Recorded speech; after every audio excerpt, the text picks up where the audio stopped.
본 방송에서 제공하는 투자 정보는 투자 판단에 대한 조언입니다. 방송에서 제공하는 주식의 가치, 가격 상승 및 가격 하락에 대해서는 방송사에서 보장하지 않습니다.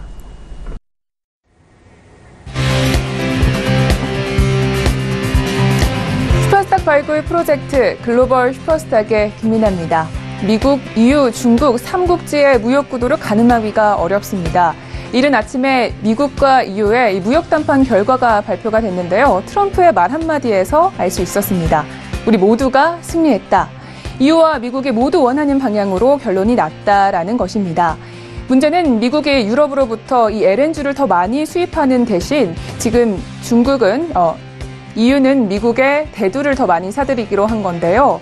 중요한 것은 이 대두는 중국이 무역전쟁에서 미국을 공격하기 위해서 가지고 있는 품목이 아니겠습니까? 현재 그러니까 지금 EU는 중국의 이 러브콜을 무시한 셈이 됐고 어떻게 보면 트럼프는 여기에 힘을 얻어서 중국을 더 거세게 때릴지도 모르겠습니다. 글로벌 슈퍼스탁 오늘도 관련해서 경제 흐름을 짚어보도록 하겠습니다. 저희 방송은요, 서울경제TV 홈페이지 그리고 톡스타 홈페이지를 통해서 함께 하실 수 있습니다. cntv.co.kr, 톡스타.co.kr을 통해서 접속해 보시기 바랍니다. 참고로 본 방송에서 제공하고 있는 정보는 투자 판단에 대한 조언일 뿐 주식의 가치나 수익률을 보장하고 있지 않습니다. 저희 서울경제TV는 자본시장법을 준수하여 1:1 투자상담, 유사수신행위, 무인과 영업행위, 불법 대여계정보 및 가입 권유 등 모든 불법 사항들 엄중하게 금지하고 있습니다. 시작하기 전에 시장 동향부터 살펴보도록 하겠습니다. 네, 먼저 국내 증시로 가보도록 하겠습니다. 먼저 코스피 지수부터 확인해 보겠습니다. 코스피 지수 현재 0.25% 오르면서 2278선으로 이어가고 있습니다. 수급 동향도 함께 체크해 보도록 하겠습니다. 현재 기관이 좀 많이 사들이고 있는데요. 798억 원 정도 매수 중입니다. 외국은 556억 원, 개인은 202억 원 매도 중입니다. 이어서 코스닥 지수도 함께 체크해 보도록 하겠습니다. 코스닥 지수 현재 0.88% 오르면서 755선으로 이어가고 있습니다. 역시 수급 동향 함께 체크해 보셔야겠죠. 현재 개인이 많이 사들이고 있는데요. 105억 원 정도 매수세가 들어오고 있고 외국인은 69억 원 매도 중입니다. 이 코스닥에서는 기관이 손절매성 매도를 많이 쏟아내면서 개인 투자자분들의 주의를 당부하고 있습니다. 이어서 해외 선물지수로 가보도록 하겠습니다. 먼저 나스닥 지수입니다. 나스닥 지수는 현재 0.68% 소폭 내리면서 7,419선으로 이어가고 있습니다. S&P 500 지수도 함께 보시죠. S&P 500 지수도 조금 내리고 있는데요. 0.14% 내리면서 2,837선으로 이어가고 있습니다. 이어서 달러 인덱스 확인해 보도록 하겠습니다. 이 달러 같은 경우에는요, EU와 미국의 무역 담판에서 변동성을 같이 하고 있는 흐름입니다. 현재는 0.21% 내리면서 94선을 유지하고 있네요. 이어서 골드 지수 체크해 보도록 하겠습니다. 골드는 요즘에 반등이 좀 없는 모양입니다. 현재는 0.11% 오르면서 1233선으로 유지하고 있습니다. 마지막으로 크루드오일 살펴보도록 하겠습니다. 크루드오일 현재 EIA에서 원유 재고량이 급감했다라는 소식에 다시 오르기 시작했는데요. 현재는 0.35% 오르면서 69달러로 거래 중입니다. 이어서 중국 시장으로 가보도록 하겠습니다. 먼저 상해종합지수입니다. 상해종합지수는 약보합으로 마감했습니다. 장 초반에는 올랐지만 이내 다시 반납을 했는데요. 0.07% 내리면서 2,903선으로 마감했습니다. 항생지수도 함께 체크해 보시죠. 항생지수는 0.9% 소폭 오르면서 28,920선에서 마감했습니다. 마지막으로 암호화폐 시세 확인해 보도록 하겠습니다. 9시 기준이고요. 업비트 기준의 시세입니다. 먼저 비트코인입니다. 비트코인은 900만 원대에서 성공적으로 안착한 모습을 보이고 있습니다. 이 중에서는 아인스타인륨이 2%대 강세입니다. 다른 코인들도 함께 보시겠습니다. 현재 모든 코인들이 강보합으로 흘러가고 있는데요. 그중에 스텔라 루멘이 1%대 강세인 부분이 눈에 띕니다. 이어서 거래량 순위로 확인을 해보도록 하겠습니다. 연속 2개월의 연속으로 1위를 차지하고 있던 에드 토큰이 3위로 밀려나면서 1위에는 IOST라는 새로운 코인이 또 등장을 했는데요. 이 코인 역시 어제의 날짜로 업비트에 새롭게 상장을 했다고 합니다. 업비트는 관련 이벤트도 내놓으면서 거래량이 폭주했다고 하네요. 이렇게 해서 관련 시세 소식 모두 알아봤습니다. 이제 본격적으로 글로벌 슈퍼스탁 출발해 보도록 하겠습니다. 저희 최영 캐스터와 함께 이슈 체크해 보시죠. 안녕하세요. 최유은입니다. 오늘 가장 핫한 이슈 두 가지 외신을 통해 함께 알아보도록 하겠습니다. 그 이전에 오늘 어떤 이슈들 나와 있는지 함께 살펴보시죠. 네, 첫 번째 이슈입니다. 미국과 중국의 무역 전쟁이 이제 환율 전쟁으로 번지는 것이 아니냐는 우려가 나오고 있습니다. 외신을 함께 알아보고 이슈 분석까지 함께 이어집니다. 이어서 두 번째 이슈입니다. 트럼프와 EU의 무역 전쟁이 합의가 완만하게 끝이 났습니다. 하지만 수입차 관세가 여전히 관건인데요. 어떻게 된 일인지 외신을 통해 함께 알아보도록 하겠습니다. 첫 번째 외신입니다. 뉴욕타임즈에 나온 기사입니다. 제목 보시면요. China's weakening currency is an advantage in the trade war with the United States. 이렇게 제목 나와 있습니다. 중국이 미국과의 무역 전쟁에서 위안화 약화로 현재 이득을 취하고 있다. 이렇게 설명을 하고 있습니다. 한 걸음 더 들어가서 보도록 하겠습니다. 현재 뉴욕타임즈에서는요. 중국이 24일 위안화 가치를 1년 만에 최저치로 낮추면서 미중 무역 전쟁이 환율 전쟁으로 확전될 것이라는 우려가 고조되고 있다. 이렇게 설명을 하고 있습니다. 전문가의 워딩 함께 보시겠습니다. 중앙 정부의 힘으로 움직이는 중국은 언제든지 정책을 바꿀 수 있겠지만 이 위안화 조작 자체가 중국의 금융 안정성이 없다는 것을 보여주고 있다. 이렇게 설명을 하고 있습니다. 앞으로 우리는 시장 대응 어떻게 해야 될까요? 앞으로 이슈 분석까지 이어지겠습니다. 이어서 두 번째 이슈 함께 살펴보겠습니다. 로이터 통신에 나온 기사고요. 제목 보시면 Trump EU leader pledged to cut trade barriers, hold off on further tariffs 이렇게 제목 나와 있는데요. 트럼프와 EU 리더가 무역 장벽을 없애기로 약속을 했다. 하지만 다른 관세들에 대해선 조금 미뤄뒀다. 이렇게 설명을 하고 있습니다. 자세한 내용 함께 확인해 보겠습니다.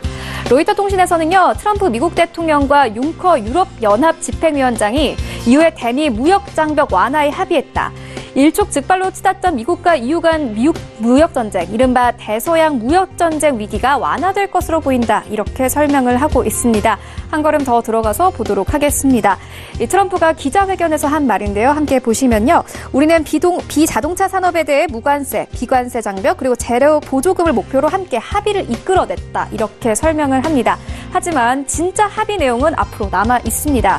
바로 이 신문에서는요. 두 정상들은 차 관세에 대한 별다른 언급은 하지 않았다. 이렇게 강조를 하고 있습니다.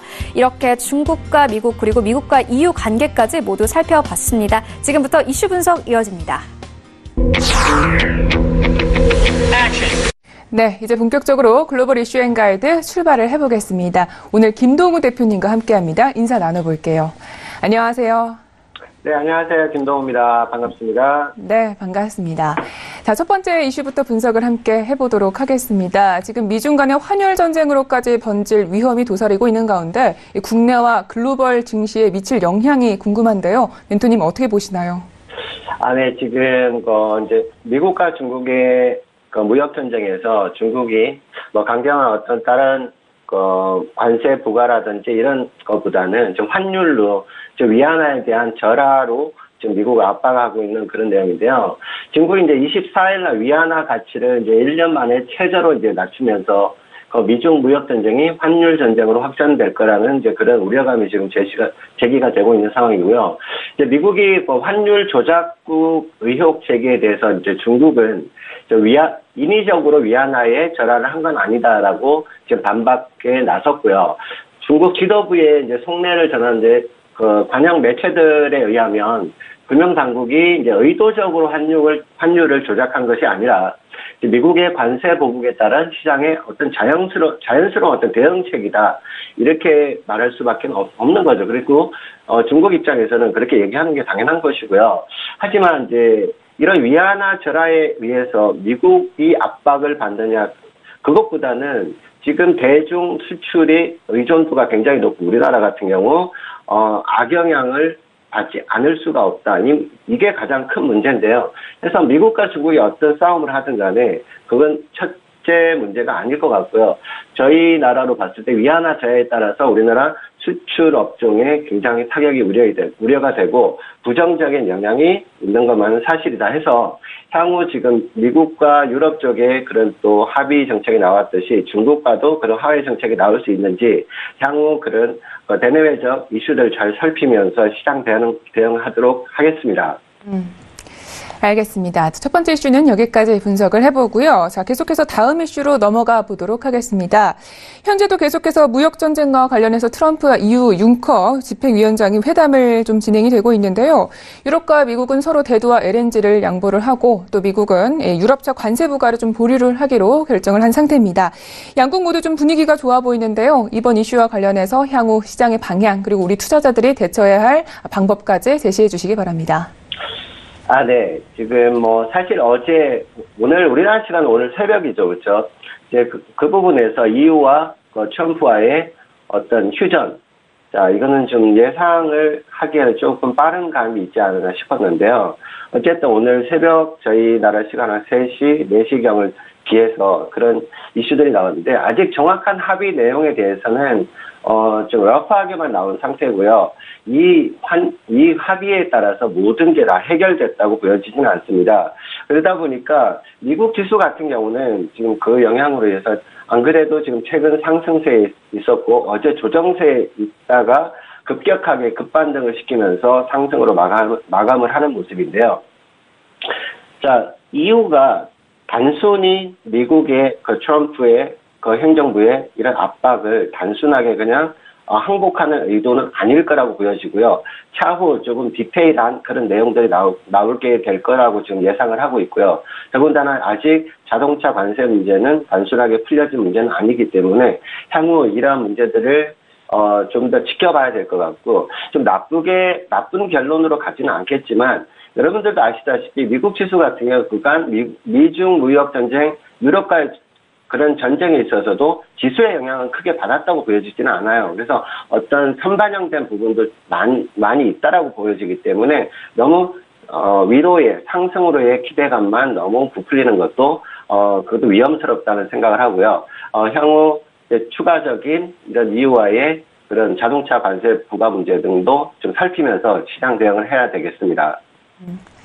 알겠습니다. 구체적으로 나중에 나올 수 있는 그런 디테일한 내용에 대해서도 집중을 해보라 이런 멘토님의 말씀이셨습니다. 자, 이렇게 해서 이슈 두 가지는 여기까지 분석을 해보도록 하겠습니다. 이번에는요, 해외 선물 시장에 잘 대응할 수 있도록 멘토님의 가이드를 들어볼 텐데요. 멘토님 오늘은 어떤 가이드를 준비해 주셨나요? 네. 오늘은 제가 Nothing is as far away as 1 minute ago 라는 이제 문구를 들고 나왔는데요. 네. 이게 이제 한국말로 직역을 하자면 1분 전만큼의 먼 시간은 없다. 1초도 마찬가지겠지만요. 지나온 과거는 되돌이킬 수가 없기 때문에 그게 가장 먼 시간이라는 표현인데요. 이 부분은 뭐냐면 이제 투자를 들어가실 때 물론 많은 여러 가지 생각들을 하시고 분석을 하시고 들어가시는 분들도 계시지만 막연한 어떤 소문에 의한 또 뉴스에 의한 그런 또 투자를 하시는 분들이 계시는 것 같아서 항상 투자하시기 전에 미리 많은 것을 분석하고 잘 관찰하시고 이제 신중하게 투자에 임하시라는 의미에서 오늘 들고 나온 가이드입니다. 네, 알겠습니다. 오늘의 좋은 가이드 감사합니다. 자, 그러면 본격적으로 어떤 트레이딩을 지난장에 펼치셨는지 이야기를 들어보고요. 또 오늘 장은 저희가 구체적으로 어떻게 대응을 하면 좋을지 이야기 듣는 시간 가져보도록 하겠습니다. 네. 네. 우선 미국 지수 선물을 이제 살펴보기 전에 이제 다우 지수 같은 경우에 이제 어제 저녁 한 150포인트 이상의 하락폭을 보이다가 급반등을 하면서 지금 상승 마감을 했고요. 우선 나스닥 100지수부터 우선 살펴드릴게요. 나스닥 100지수 같은 경우 지난 7월 5일 이후에 이제 그때 제가 또 방송을 했던 기억이 있는데요. 그날 이후부터 해서 7,000선이 지지가 되면서 지금 급하게 최근 들어서 가장 또 호조를 보이면서 7,530선까지 급반등을 하면서 사상 최고가를 지금 갱신하는 그런 모습을 보여주고 있는데요.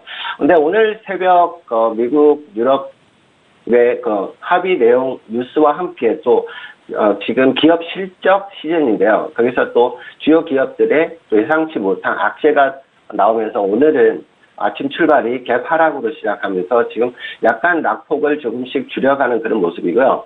그래서 지금 일봉상 볼 때 아직까지 하방의 눌림이 완전하게 보이지 않는, 그러니까 추가적인 상승은 가능하지만 단기 급등에 대한 단기 숨고르기성 조정세도 거기에 대한 대비도 충분히 하셔야 되는 그런 필요한 구간이라고 보여집니다. 해서 지금 직전 고점 7,530선을 크게 돌파하지 못한다면 단기적인 매도도 단기 조정에 대해서 감안을 하자면 필요해 보이는 부분이지만 아직 상방의 경직성이 아직 열려 있기 때문에 그리고 사상 최고치가 계속 경신되는 그런 부분이기 때문에요. 어디까지 지수가 펼쳐질지는 모르겠지만요. 하지만 어쨌든 급반등에 대한 피로감은 분명히 누적되어 있다 이렇게 보여집니다. 해서 장세 흐름에 따라서 매수 매도 부분은 전략적으로 잘 펼쳐야 되는 그런 구간이라고 보여져서요. 지금 단순하게 매수를 하셔라 매도를 하셔라는 그런 포인트보다는 일단 흐름 좀 관망 후에 그리고 대내외적인 이슈들을 잘 보시면서 대응하시기 바랍니다. 네, 알겠습니다. 그러니까 지금 나스닥과 S&P 500 모두 보니까 좀 급반등이 나왔거든요. 관련해서 모두 지금 좀 조정이 나올 수 있다 이런 말씀이시죠? 네, 그렇죠. 어느 종목이든 어느 업종이든 무궁무진하게 계속 상승만 할 수는 없는 부분이기 때문에요. 지금 그간 또 많은 부분이 지금 올라와 있고, 물론 기업 실적 시즌도 이제 마무리 단계에 가고 있기 때문에요. 많이 선반영된 부분도 있고, 그 부분만 가지고 계속 올라갈 수는 없다. 이렇게 보여지고, 가장 중요한 포인트는 미국이 지금 기업 실적들이 좋은 이유 자체가 미국 트럼프 행정부의 그런 경기 부양 정책, 그리고 그런 법인세 인하라든지 그런 부분들이 많은 부분을 차지하기 때문에 그 부분도 어느 정도는 감안을 하고 이미 선반영된 부분들을 생각해 봤을 때는 단기 조정에도 좀 대비를 하셔야 된다는 의미입니다. 알겠습니다. 그럼 계속해서 지금 골드와 유로에 대한 대응도 좀 살펴보도록 하겠습니다. 어느 선에서 저희가 대응을 해보면 좋을까요? 지금 안 그래도 가장 지금 어제부터 좀 이슈화해서 제가 좀 주목하는 종목이 이제 골드와 이제 유로화인데요. 골드 같은 경우도 지난 얼마 전이죠. 1210선까지의 하단 가격을 찍은 이후에 지금 반등하는 그런 모습을 보여주고 있는데요. 왜냐하면 이 부분은 이제 어느 정도 반등이 가능하다고 생각되는 이유가 지금 달러 인덱스가 지금 미국 시장에 그리고 미중 무역 그리고 미국과 유럽 간의 이런 화해 분위기가 나오면서 달러 인덱스의 조정 가능성이 충분히 열려 있다라고 보여져요. 해서 지금 단기적으로 골드 같은 경우는 1225선의 내외의 지지만 이루어진다면 단기적으로 1240선까지는 충분히 단기 반등 가능하고요. 추가 반등도 노려볼 수는 있겠지만 1차적으로 1240선 내외까지의 그리고 1240선에서 1242선까지의 단기 반등 가능성을 제시하면서 여러분들 눌림 매수 전략 드리도록 하겠습니다. 하지만 이제 데드라인은 1225라인 정도 잡으시고 거기 지지를 전제로 한 매수 전략 드리도록 하겠습니다. 그리고 다음으로 유로 같은 경우도 마찬가지인데요. 유로도 지금 골드와 거의 비슷한 형태로 보자면 지금 달러 인덱스 자체가 좀 전에 말씀드렸다시피 지금 단기 조정의 가능성이 많이 열려 있다라고 지금 차트상도 보여지고요. 모든 여러 가지 정황상 따져봤을 때 그런 조정 가능성이 있기 때문에 지금 유로 같은 경우도 지금 일목균형상 이 구름대 쪽만 만약에 진입만 하게 된다면 단기적으로 18500 단기 목표가 18500 정도 제가 제시를 해드리고요. 추가적인 상승도 가능하지만 아직까지 모든 게 완전한 정리가 된 건 아니기 때문에 그 정도 가격대까지는 일단 목표로 드리고 눌림 매수 전략 드리도록 하겠습니다. 지금 골드와 유로 FX는요, 이 달러의 단기 지금 조정에 따라서 반등이 가능하다 이런 말씀이셨습니다. 마지막으로 유로도 한번 오일도 한번 살펴보도록 하겠습니다. 크루드 오일을 좀 어떻게 대응하면 좋을까요? 자, 지금 이제 크루드 오일이 가장 지금 힘든 구간인데요.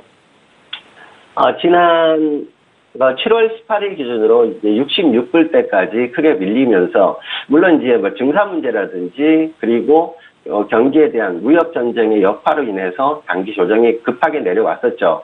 하지만 지금 여러 가지 재고 감소라든지 그리고 여러 가지 지금 수급에 대한 문제 이런 것들이 많이 제기가 되고 또 재고량이 감소되는 지금 발표가 연달아서 나오다 보니까 지금 계속해서 반등이 나오는데요. 추가적인 반등은 만약에 70불대선을 다시 강하게 돌파하는 모습이 나온다면 71불에서 짧게는 71불에서 좀 길게는 72불대까지 다시 한번 상승을 노려보는 그런 흐름이 나올 수 있다고 보여지고요.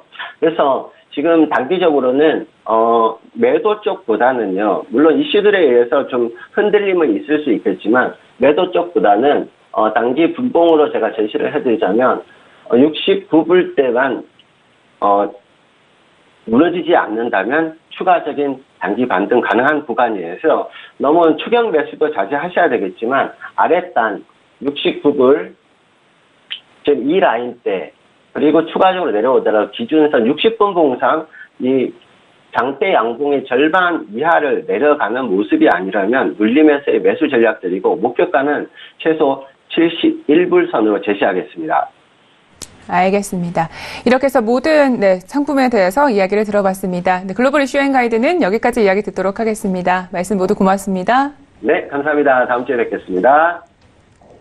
글로벌 이슈 앤 가이드 화면으로 정리하겠습니다.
슈퍼스탁을 찾아가는 여정에서 여러분의 가이드가 되어드리는 저희 글로벌 슈퍼스탁. 이번에는 차이나 이슈 앤 가이드 시간으로 돌아왔습니다.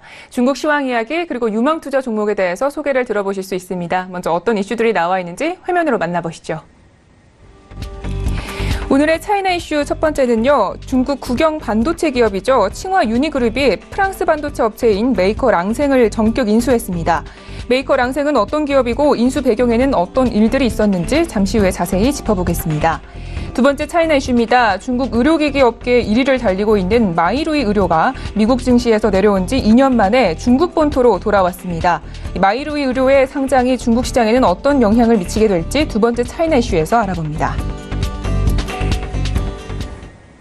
네, 좀 더 깊이 있는 분석을 시작을 해보도록 하겠습니다. 저희 김정철 본부장님과 연결되어 있습니다. 안녕하세요. 네, 안녕하십니까. 네, 반갑습니다. 자, 중국장 전일장 마감장부터 알아볼게요. 네, 참 아쉬운 거래일이었던 것 같아요. 그러니까 중국 증시가 3,000원을 향해 가려면 이제 오늘 같은 경우가 조금 더 이제 올라주면 참 좋았을 텐데, 네, 그런 경우가 이제 어제 같은 경우죠. 어제 같은 경우가 좀 올라줬으면 좋았을 텐데 못 올라줬죠. 못 올라줬는데 그래도 뭐 밀리진 않았다는 부분은 상당히 좀 중요하게 여겨야 될 것 같은데요. 일단 매물대가 여기 보시면은 이날이죠. 6월 19일, 지금 화면을 보시면 6월 19일 날에 이 매물대를 일단 돌파를 해야 됩니다. 돌파를 하는데, 이 매물대가 의외로 헐거워질 수도 있습니다. 헐거워질 수 있기 때문에, 제가 봤을 때는 상해종합증시가 3,000선을 향해 가고 있는 흐름은 계속되고 있다. 이렇게 좀 보시면 좋을 것 같고요. 제가 어제 얘기를 했죠. 짝꿍뱅이 쌍바닥, 그리고, 여기서 적산병이 출현한 그런 상황이기 때문에 상당히 좀 중요한 매수 포인트 신호다라고 좀 이제 얘기해 드렸었고요. 그 다음 이제 상해종합증시 같은 경우가 이제 어제 같은 경우 0.07% 하락을 했습니다. 근데 이제 뭐 거의 뭐 약보합이라고 보시면 될 것 같고요. 그리고 선전 홍분지수 약보합, 그 다음 창업한 지수는 이제 이틀 전 거래일에 너무 안 올라가지고 이제 살짝 어제까지 상승세를 살짝 이어간 모습이었는데요. 그동안 이제 워낙 많이 급등했기 때문에 3일 동안 많이 급등했기 때문에 이 피로감 때문에 약간 혼조세가 오지 않나 싶고, 그리고 본격적으로 이제 실제 유동성을 어제 이제 제가 이슈로 잡아드렸던 유동성 증가, 그다음 재무정책 투입 이런 부분들이 본격적으로 반등이 되는 시점이 이제 시차가 좀 있기 때문에 그 시차까지는 좀 우리가 좀 봐볼 필요가 있다. 그리고 이제 의료기기가 급등을 했습니다. 좀 이따가 제가 설명드리겠지만 의료기기 1위인 마이루이가 이제 창업한 주에 상장한다는 소식 때문에 이제 의료기기가 좀 급등을 했고요. 그다음 오토바이, 철강, 호텔, 석유 등이 이제 급등한 상태고, 최근에 계속 급등 세를 이어갔던 차신주가 어제 좀 급락을 한 4% 정도 급락을 했고요. 방직, 농약, 가스, 그다음 수도가스, 그다음 의류 이런 업종들이 좀 하락을 한 그런 모습을 보였습니다. 네, 알겠습니다. 아쉽지만 반등의 시작이다 이런 멘토님의 의견이셨고요. 자, 첫 번째 이슈부터 그러면 분석을 해보도록 하겠습니다. 지금 중국의 반도체 기업과 관련된 이야기인데요. 어떤 뉴스인가요? 네, 중국의 이제 칭하이 그룹이라고 있습니다. 상당히 좀 유명한 중국의 반도체. 중국 반도체에서는 뭐 탑이에요. 탑인데 중국 반도체 그룹의 핵심인 칭하이 그룹이 프랑스 반도체인 이 랑생을 인수하기로 이제 뭐 처음 어제까지만 해도 루머였는데 거의 확정적이라고 로이터에서 계속 나오고 있거든요. 그리고 첨단 산업 진출에 대해서 미국의 견제가 좀 심해지니까 이익 기업을 인수하는 그런 모습을 좀 보여주고 있습니다. 네. 중국의 반도체 기업하면 칭화 유니그룹을 저희가 다 떠올리는데 일단 이곳에서 프랑스 반도체 기업을 인수했다라는 소식입니다. 자, 우리 시청자분들 중에 잘 모르시는 분들을 위해서 이 칭화 유니그룹은 어떤 기업이고 그리고 현재 이 랑생에 대한 기업에 대해서 좀 소개를 부탁드립니다. 네, 뭐 칭화 유니그룹을 좀 간단하게 좀 설명을 해드릴게요. 중국 반도체 굵기의 핵심이자 핵심입니다. 이 기업이고요. 1988년에 이제 설립을 했고요. 우리 올림픽 할 때 설립했네요. 예, 중국의 명문대 칭화대 산하의 산학 연계 기업입니다. 그러니까 칭화대에서 만든 기업이에요. 그러니까 중국 명문대고요. 이과계통으로는 중국에서는 최고의 대학입니다. 그럼 스프레드 트럼하고 RDA 마이크로를 이제 인수하면서 시작을 했는데 중국 내 1위 반도체 기업으로 이제 이후에 성장을 했습니다. 그 뒤에 2016년에 중국 정부 주도로 이제 국영 반도체 기업인 우한신신 그리고 지금까지 이걸 인수하면서 왜냐하면 이제 중국이 반도체 기업들이 너무 다양하게 있는 것보다는 강력한 기업을 하나 키워야 되겠다는 생각으로 억지로 이렇게 좀 구조조정해가지고 인수를 시켰거든요. 그러면서 이제 중국 정부가 전폭적으로 지원을 해주면서 우한, 난징, 청두에 이제 112조 규모의 엄청난 반도체 규모의 반도체 공장을 건립을 했습니다. 그러니까 중국 반도체 국들을 주도하고 있는 기업인데, 랑생 같은 경우, 그러니까, 칭하유리그룹이 인수한 이 랑생 같은 경우는 스마트카드하고 전자리더기 커넥터를 생산하는 그런 칩업체입니다. 칩업체인데, 완전 빅메모리 반도체 이쪽이라고 보기는 좀 힘들고요. 글로벌화되어 있는 이제 기업으로 이 분야니까 칩에서는, 스마트 칩에서는 이제 선두권 기술력을 가지고 있는 그런 기업이라고 볼 수 있겠습니다. 알겠습니다. 자, 그런데 지금 최근에 사실 미국과 EU는 중국의 이 첨단 기업들의 M&A에 대해서 굉장히 부정적이었잖아요. 근데 이번 인수는 좀 조용히 흘러간 것 같아요. 관련 배경들은 어떤 것들이 있을까요? 네, 일단 칭하이 그룹이 그동안 이제 미국 반도체 기업 마이크론하고 웨스턴 디지털을 인수하려고 무던히도 노력을 했어요. 근데 무던히 노력했는데 미국에서 택도 없다. 중국 애들한테는 팔지 않겠다.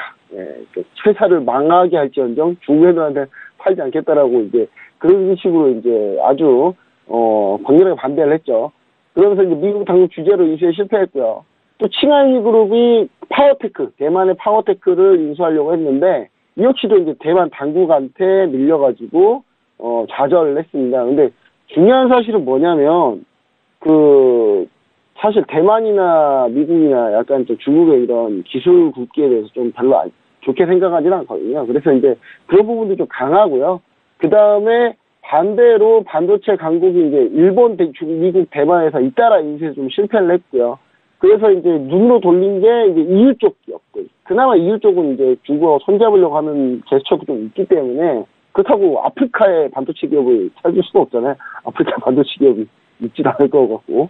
예, 그래서 남미에도 그런 기술력 있는 기업이 없기 때문에 그래서 어쩔 수 없이 EU에 눈을 돌렸는데 이 EU에서 이제 직접적인 메모리, 비메모리 생산을 하는 업체를 인수한다기보다는 응용칩 분야로 좀 기술력을 넓히기 위한 포석이지 않나 그렇게 좀 생각을 합니다. 왜냐하면 이제 칭하이 그룹이 사실상 M&A로 커온 회사예요.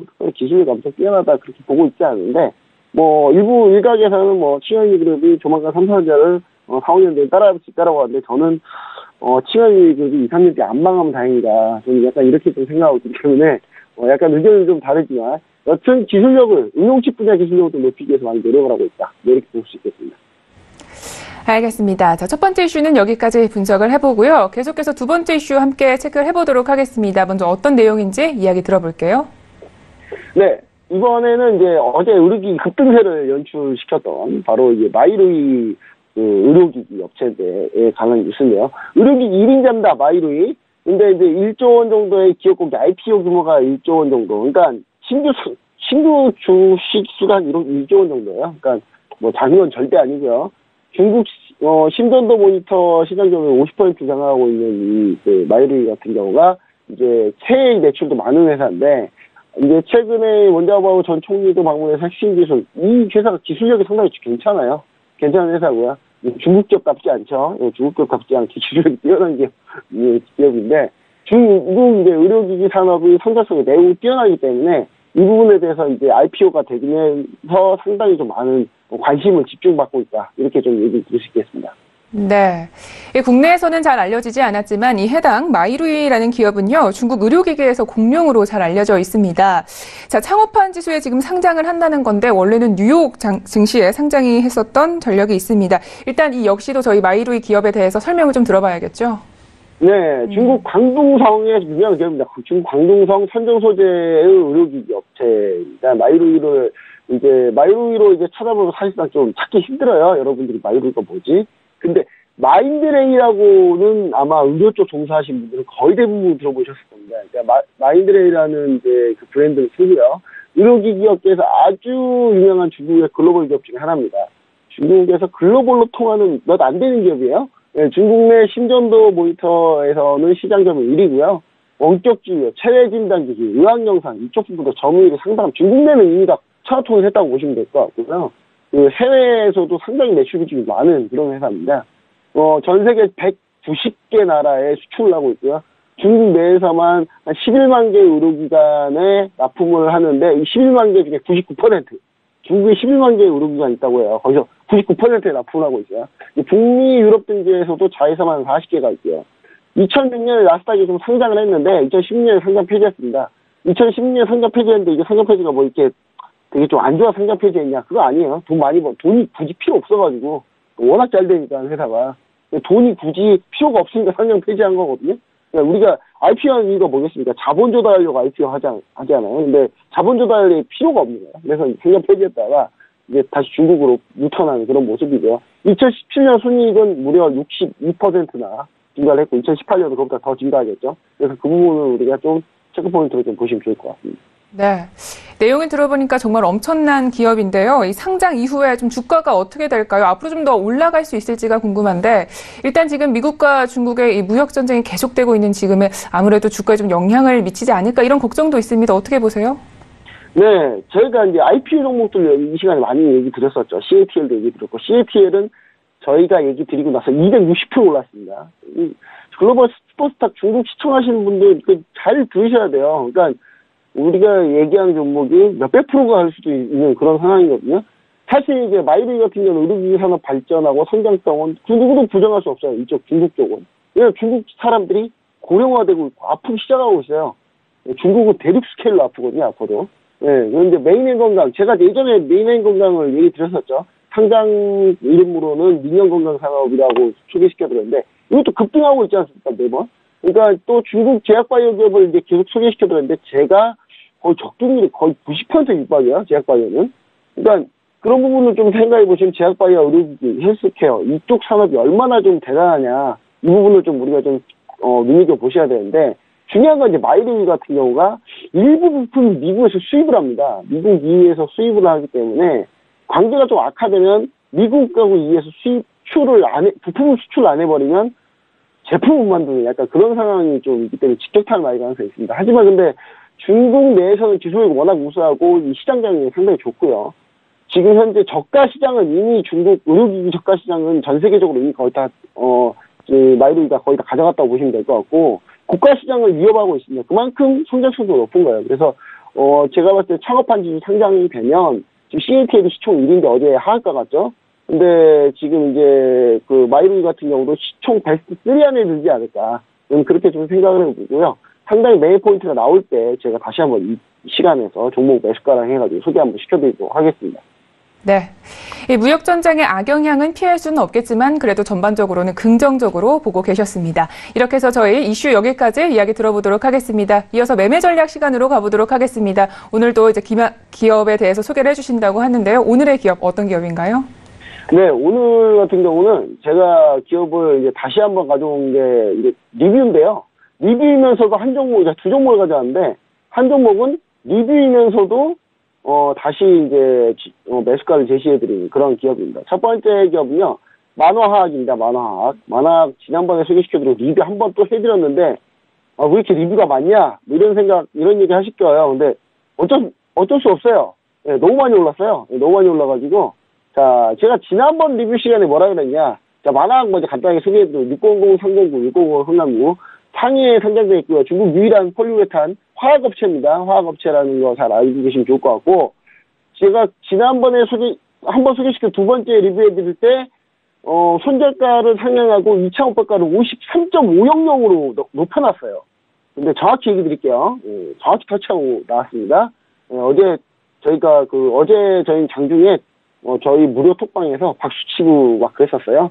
정확히 찍고 내려와가지고, 귀신같이 맞췄다고 이런 얘기 많이 들었거든요. 그래서 이제 만화학 같은 경우는 매매를 종료하도록 하겠습니다. 너무 많이 올랐어요. 단기간에 너무 많이 올라서 20% 넘는 수익이기 때문에 우리가 지금 현재 국내 코스피 증시 안 좋잖아요. 근데 여기 축제 분위기입니다. 축제 분위기 저희는.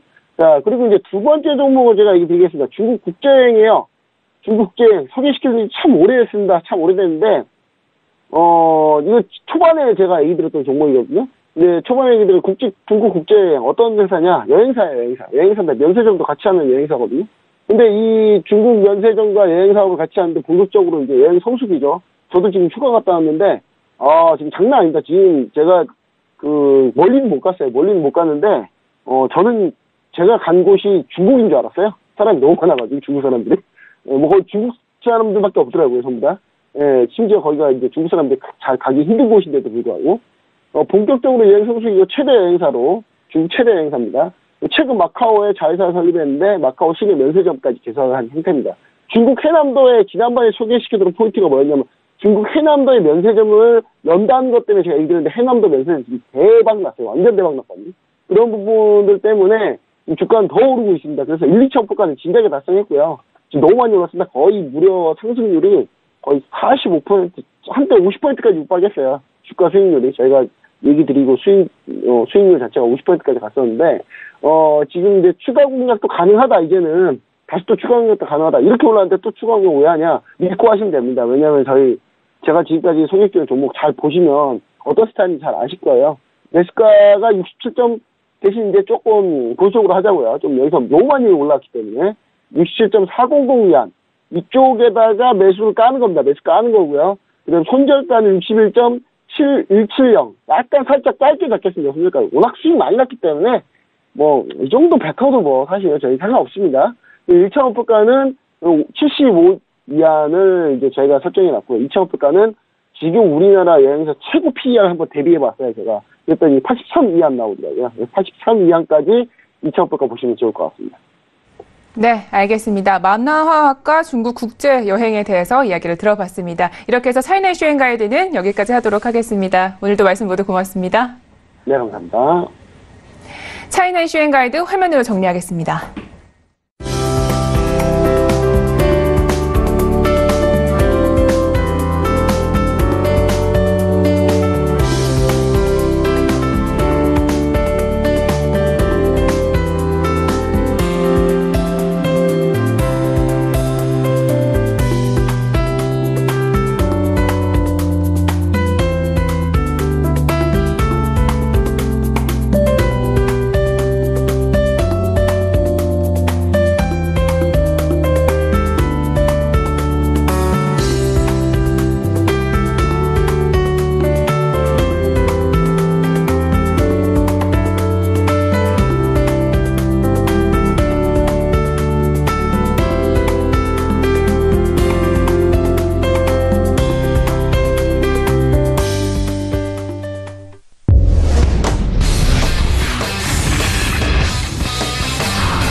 암호화폐와 관련된 엄선된 정보들만 드리고 있는 저희 글로벌 슈퍼스탁의 자랑 시간이죠. 코인 이슈 앤 가이드 시간으로 돌아왔습니다. 먼저 어떤 이슈들이 나와 있는지 함께 만나보시죠.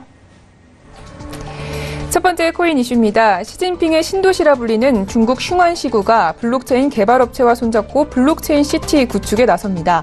현재 얼마나 진행 중에 있는지 관련 소식 첫 번째 코인 이슈에서 알아보겠습니다.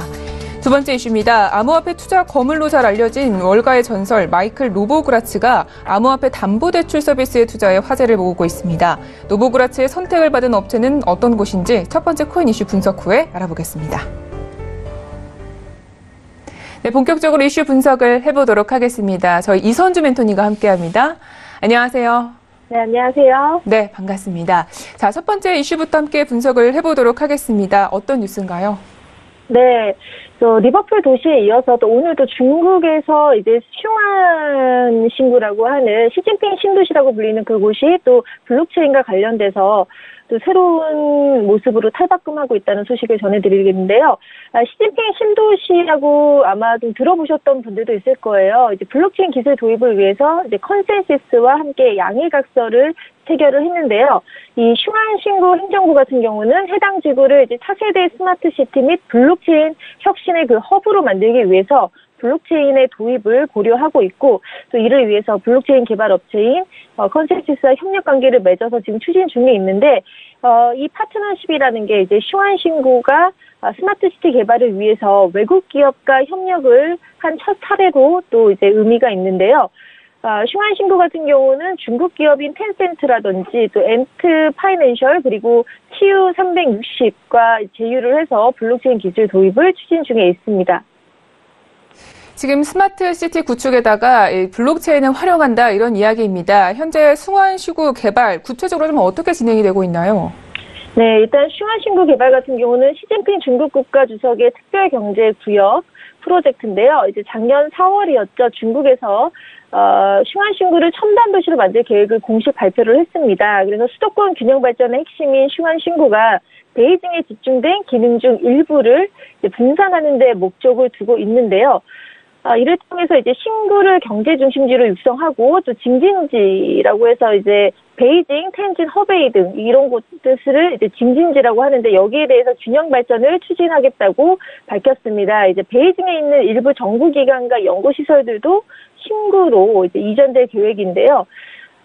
여기에 대해서 이제 조셉 루빈 컨센서스 설립자 및 이더리움 공동 설립자가 중국의 주요 프로젝트인 슝안 신구 개발에 참여하게 돼서 기쁘다면서 이에 참여를 하면서 이제 이더리움을 활용한 신뢰 인프라를 구축할 수 있을 것이라며 이번 파트너십 체결에 대한 기대감을 나타내기도 했습니다. 한편 또 다른 소식으로 이제 시진핑 국가주석 같은 경우 블록체인 개발에 광대인 계획을 세우고 있습니다. 물론 ICO라든지 여러 가지 채굴이라든지 이런 것들에 대한 규제를 하고 있지만 블록체인 기술에 대해서는 중국이 우호적인 입장을 보이고 선점을 하기 위해서 또 박차를 가하고 있는데요. 지난 5월 이제 중국의 과학원에서 열린 제19차 연례회의에서 시 주석은 블록체인을 이제 기술혁명의 새로운 세대로 명명을 했습니다. 그래서 개발에 박차를 가할 것을 주문을 하기도 했는데, 지난 7월 이제 얼마 전이죠. 중순에는 중국 표준청이 이제 중국의 사물 인터넷과 블록체인 기술을 국제적으로 표준화시킬 연구팀을 만들겠다고 밝힌 바 있는데요. 앞으로 어떻게 슝안 신구가 개발이 되고 발전할지에 따라서 중국의 다른 지역들도 영향을 미치지 않을까라는 생각이 듭니다. 네, 알겠습니다. 영국도 그렇고요. 최근에 좀 블록체인을 활용한 도시 개발 소식이 많아지고 있는 것 같습니다. 첫 번째 이슈는 여기까지 분석을 해보고요. 계속해서 두 번째 이슈도 함께 체크를 해보도록 하겠습니다. 먼저 어떤 이슈인가요? 네, 월가의 전설이자 또 암호화폐 투자의 거물이라고 볼 수 있는 마이클 노보그라츠가 이제 암호화폐에 대해서 암호화폐 담보하는 대출 서비스를 하는 스타트업에 투자를 하겠다고 밝혔는데요.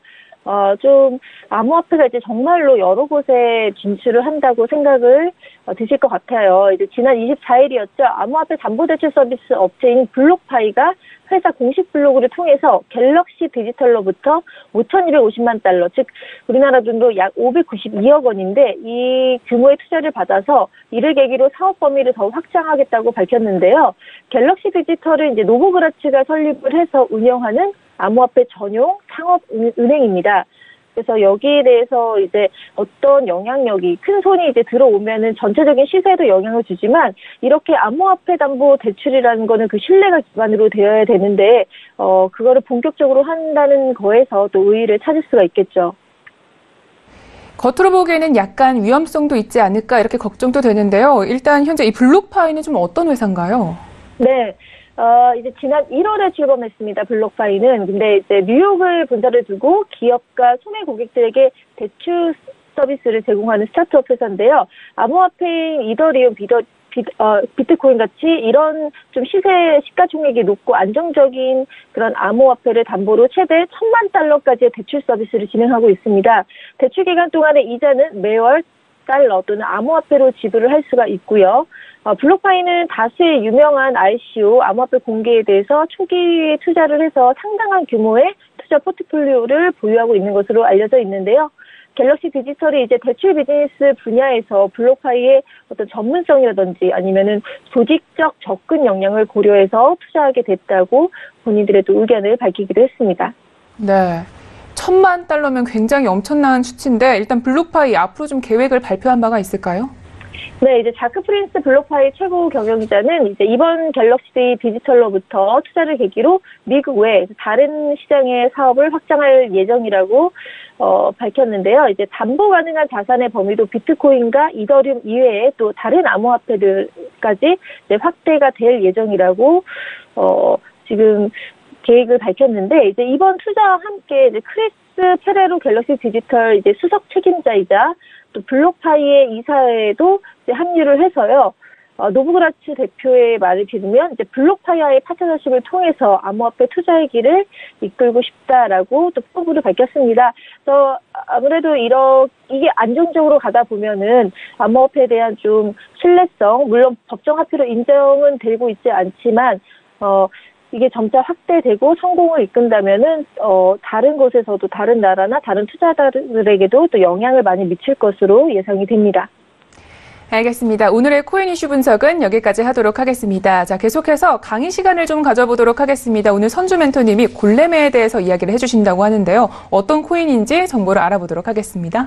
네, 골렘은 일단 어떤 코인이냐 하시면 여러 가지에 있어서 뭐 컴퓨터 업계 우버 또는 에어비앤비에 좀 비유되는 그런 코인인데요. 일단 이걸 만든 사람부터 한번 개발자부터 알아볼까 합니다. CEO는 줄리안 자비스토우스키, 좀 이름이 어렵죠. 이제 그는 이제 폴란드 태생인데요. 현재 스위스에 거주 중이고 다른 개발진들도 주로 폴란드 출신인데 이제 웰델바 다비스가 특별 조언가로 참가를 했습니다.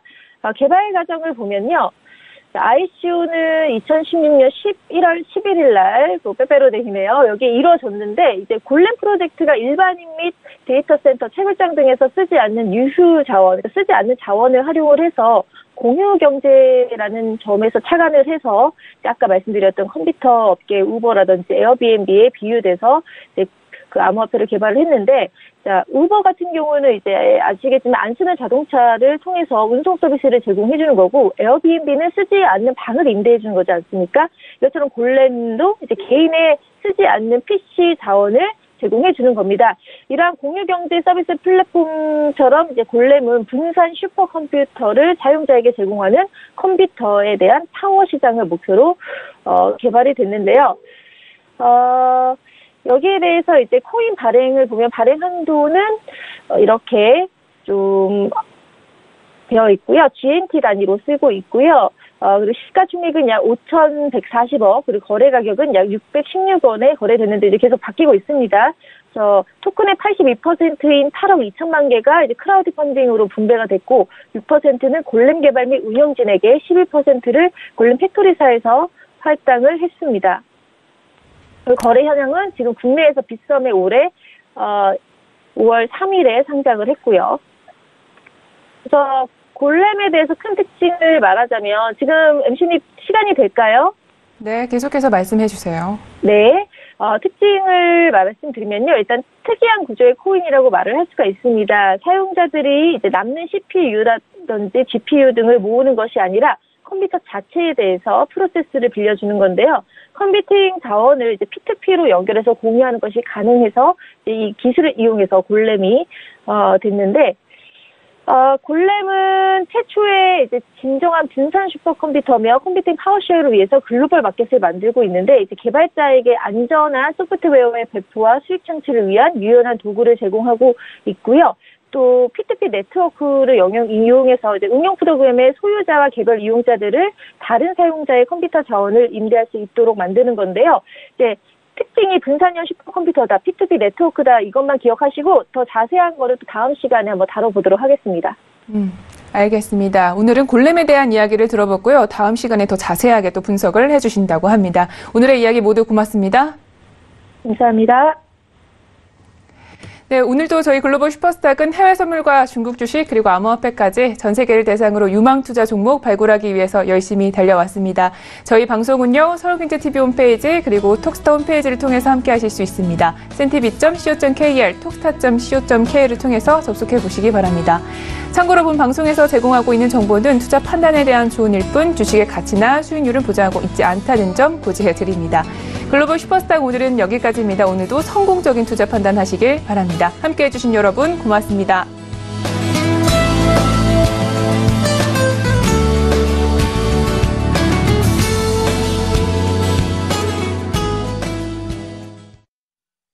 본 방송에서 제공하는 투자 정보는 투자 판단에 대한 조언입니다. 방송에서 제공하는 주식의 가치, 가격 상승 및 가격 하락에 대해서는 방송사에서 보장하지 않습니다.